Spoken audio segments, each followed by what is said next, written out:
Suzanne. Hi, Anthony. The Banker is a film about unsung heroes who came together, took a risk, and changed history.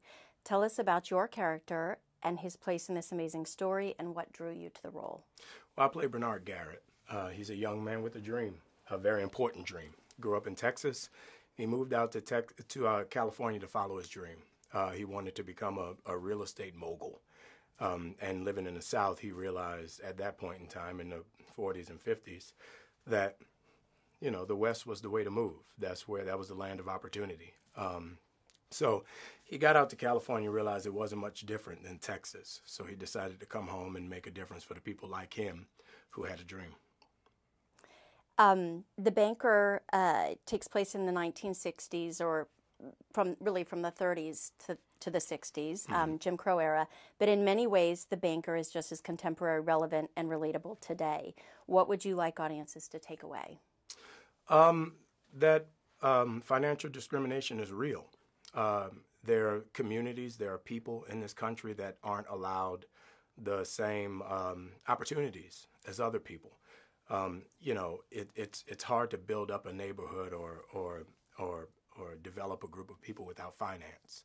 You know, and the banks control that finance. So if I want to start a business, I have to go to a bank to get that money, or I have to find someone who's willing to lend that money. If no one's willing to lend that money, I can't start that business. So certain neighborhoods, certain groups of people are being impoverished on purpose, and we need to support and build up those neighborhoods and those people. We've just finished celebrating Black History Month, and The Banker tells the story of an important piece of Black history. Though it's inspired by true events, the central story of the film is largely unknown. Why do you think it's taken so long to hear it, and how does it feel to be telling it now? First, it feels great. George Nolfi, who wrote and directed this film, we did Adjustment Bureau together 11, 12 years ago. And his editing assistant, Joel, told us this story that he had heard. And at that moment, I was in. I was blown away by the charisma, charm, the designated pride of this man who wanted to change his life for his son, for his family, and was willing to do it by any means necessary. So I was just really excited about it. I was really blown away by the idea of someone not taking no for an answer. And I think it's important to tell, and we need more of those stories, not just, you know, from every aspect of our culture, because America's a great melting pot. So we need to tell those stories of this melting pot, not just one aspect. It's like a gumbo. You know, you don't want to just hear about the rice. You want to hear about the roux. You want to hear about the seafood. You want to hear about the spices. You want to hear the whole story of that gumbo. So I think this story, you know, though it's not a jumping off point or a starting point for that, because there's been many more dynamic, amazing stories told before this one, I think it's one in a long line of those stories that people get to enjoy and see and learn more about American history and culture. This story is an entertaining movie about a group of folks that defied all of the odds to beat a system that had been stacked against them. But talk about the humor in the film and the dynamic between you and Sam. I've known Sam Jackson longer than anybody in this business. One of my first movies was with Sam, and he's been kind of a mentor to me since then. He's been a voice in my ear since then, and I've always been able to go to him or just look to him for advice and counsel. And, you know, for me to get him to be a part of this movie, it was a huge, I feel, get for me. It was a huge feather in the hat of my career, because Sam doesn't have to do anything. He only do projects that he believes in, and he saw this project and he believed in it. And because of that, we were able to get Nia Long, who is a phenomenal actress and someone who has not only left her mark on this business, but someone who is appreciated and respected by a large group of women in the world today because of the way she presented women in all the projects that she's done. And Nicholas Hoult, who's at the beginning of his career, but at the same time has given a lot to the business of film as far as great performances. I feel like to put the four of us together is kind of like the perfect storm. And when you get four people together who really appreciate, respect, and have fun with each other, the comedy of the situation is always going to come out. You know, no matter how good or how bad, certain things are always funny. you know. And with this movie, it's no different. I feel like as bad and as bleak as things might have felt, at certain times you have to laugh to stop from crying. You have to laugh to just realize how ridiculous the situation is that you're in.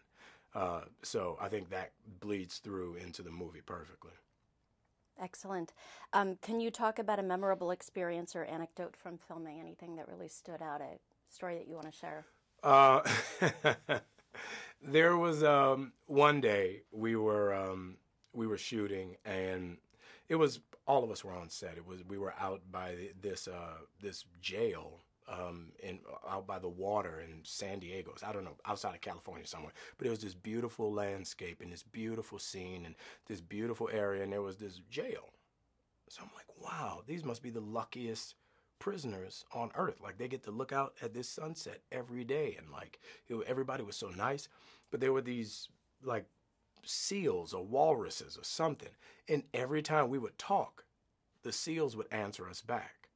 So we're doing the most pivotal scene in the movie, or we're trying to sum up the movie, and every time this seal would go, so every time we would say our line, is me, Sam, Nia, and we're like, so, oh man, you just got out of jail, and the seal would go, Arr!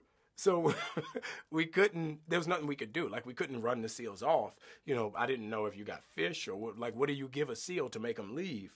But we ended up having to figure out a way to get over the fence and get rid of the seals. All the good behind the scenes. Right. Finally, how do you hope that audiences will feel or think, or what conversations do you hope to inspire? I think it's 2020. And I would like audiences to come out of this movie looking from whence we came and how far we've come. I think, you know, there's an opportunity in this country to turn a new leaf, to turn a corner. And as a generation, we've started that process. I'm a father of sons, of young men, and I realize that kids aren't born assholes. We make them that way. And I think we're finally getting to a point now where we're starting to see we want our kids to grow up to be the people that we weren't. And I hope that people see this movie and you know, take the promise from it, take the spirit of it, where this young man, along with his amazing wife, wouldn't take no for an answer. You know, and they were able to find help in Sam's character. And because of the two of them and their hard work and ingenuity, they were able to make their dreams come true. Fantastic. Finally, how does it feel to be here tonight, premiering in Memphis, Tennessee, at the Civil Rights Museum? It feels great. It feels career affirming. You know, there's certain things in the history of America that kind of are benchmarks, and you know, some of those things happened here in Memphis. So for the Civil Rights Museum to be here and to be able to have a premiere at that museum and be able to walk that museum and, you know, learn and see, it's phenomenal. I wish more people had that opportunity.